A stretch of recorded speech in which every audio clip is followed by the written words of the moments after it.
Hi നമസ്കാരം. ഇന്നത്തെ ദിവസത്തിൻ്റെ ഒരു പ്രത്യേകതയുണ്ട്. ആ പ്രത്യേകതയാണ് നിങ്ങളുമായിട്ട് പങ്കുവയ്ക്കാൻ ആഗ്രഹിക്കുന്നത്. ഏകദേശം ഒരു 38 വർഷങ്ങൾക്ക് മുമ്പാണ് ഇതേ ദിവസം അയാൾ നമ്മളെ കാണാനായി തിയേറ്ററുകളിലെത്തിയത്. കൈ പുറകിൽ കെട്ടി നെറ്റിയിൽ ഒരു ചന്ദനക്കുറിയുമായി അദ്ദേഹം നടന്നു വന്നു. ചിരിച്ചുകൊണ്ട് കുറ്റാന്വേഷണ ചരിത്രം തന്നെ തിരുത്തി കുറിച്ച ആ നായകൻ്റെ പേര് സേതുരാമയ്യർ എന്നാണ്.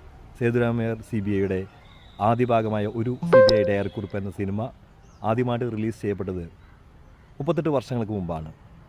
അപ്പോൾ ആ ഒരു റിലീസിൻ്റെ 38ാം വാർഷികത്തോടനുബന്ധിച്ച് നിങ്ങളുമായിട്ട് 2 വാക്ക് പറഞ്ഞില്ലെങ്കിൽ അത് വളരെ കുറച്ചിലേ പോകും.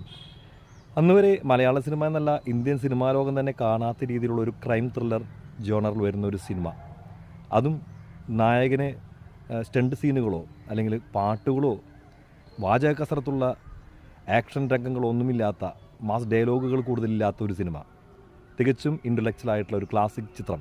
അങ്ങനെ വേണം നമുക്ക് ഒരു CBI ഡയറിക്കുറിപ്പ് എന്ന സിനിമയെ വിശേഷിപ്പിക്കാൻ. എനിക്ക് അത് കണ്ടത് ഓർമ്മയുള്ളത് ഇപ്പോൾ തിയേറ്ററിലല്ല ഞാനത് കണ്ടത്. അന്ന് ഞാൻ ചെറിയൊരു കുട്ടിയാണ്. ഏകദേശം ഒരു 8ലൊക്കെ പഠിക്കുന്ന കാലത്താണ് ദൂരദർശനിൽ ഈ സിനിമ ആദ്യമായി കാണുന്നത്.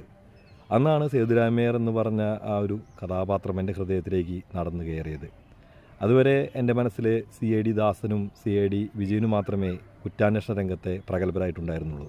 പക്ഷേ അതെല്ലാം വെറും സിനിമാറ്റിക് ആണെന്നും ഇതൊരു റിയലിസ്റ്റിക് ആയിട്ടുള്ളൊരു കഥാപാത്രമാണെന്നും എന്തോ ഒരു തോന്നലന്നേ ഉണ്ടായി. മാത്രമല്ല പിന്നീട് ഇതിനെക്കുറിച്ച് അറിഞ്ഞപ്പോൾ ആ ഒരു സിനിമ ഉണ്ടാക്കിയെടുത്ത റെക്കോർഡുകൾ ചില്ലറയല്ലെന്നും ഞാൻ അറിഞ്ഞു. ചെന്നൈയിലെ തമിഴ്നാട്ടിലെ സഫേർ തിയേറ്ററിൽ 365 ദിവസത്തോളം ഈ സിനിമ പ്രദർശിപ്പിച്ചു എന്നുള്ളത് വലിയൊരു നേട്ടം തന്നെയാണ്. ഇതുവരെ ഒരാൾക്കും റെക്കോർഡ് തകർക്കാൻ പറ്റാത്ത റെക്കോർഡെന്ന് തന്നെ മമ്മൂക്കയ്ക്ക് അഭിമാനിക്കാവുന്നൊരു റെക്കോർഡാണിത്. ഈ ഒരു സിനിമയിലൂടെ മമ്മൂക്ക തമിഴ്നാട്ടിൽ ഉണ്ടാക്കിയെടുത്ത ആ ഒരു സ്വാധീന വലയം എന്താണെന്ന് അദ്ദേഹത്തിൻ്റെ പിന്നീടുള്ള സിനിമകളും അതുപോലെ തമിഴ്നാട്ടിൽ അദ്ദേഹം നേടിയെടുത്ത ആ വലിയ പ്രസക്തിയുമൊക്കെ നമുക്ക് നോക്കിക്കണ്ടു കഴിഞ്ഞാൽ അദ്ദേഹത്തിൻ്റെ ഓരോ സിനിമക്കും കിട്ടുന്ന വലിയ പ്രശസ്തിയും പ്രസക്തിയും രണ്ടും അദ്ദേഹത്തിൻ്റെ സിനിമകൾക്കുണ്ടായിരുന്നു. നമുക്കറിയാം അദ്ദേഹത്തിൻ്റെ ഒരുപാട് സിനിമകൾ അവിടെ ഹിറ്റായിട്ടുണ്ടെന്ന്.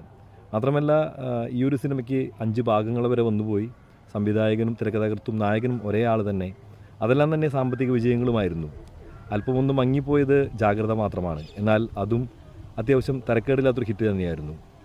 അതുപോലെ ഈ ഒരു സിനിമ ഫ്രാഞ്ചൈസി ഇനിയും തുടരുമോ എന്ന് അറിഞ്ഞുകൂടാ. എന്തായാലും മറ്റൊരു റെക്കോർഡ് ഈ സിനിമയുടെ ഈ ഒരു മ്യൂസിക്കിനെ ഏറ്റെടുത്ത വലിയ സ്വാധീനം തന്നെയാണ്. ഷ്യാമിൻ്റെ മ്യൂസിക് ഇന്നും നമ്മളെ ഹരം കൊള്ളിക്കുന്നതാണ്. ഇനിയൊരു ഭാഗം കൂടി വരാൻ വേണ്ടി കാത്തിരിക്കുന്ന ഒരു സിനിമയാണിത്. ഈ സിനിമ കുറ്റാന്വേഷണ ചരിത്രത്തിലെ മലയാളത്തിൽ നാഴികക്കല്ല് തന്നെയാണ്.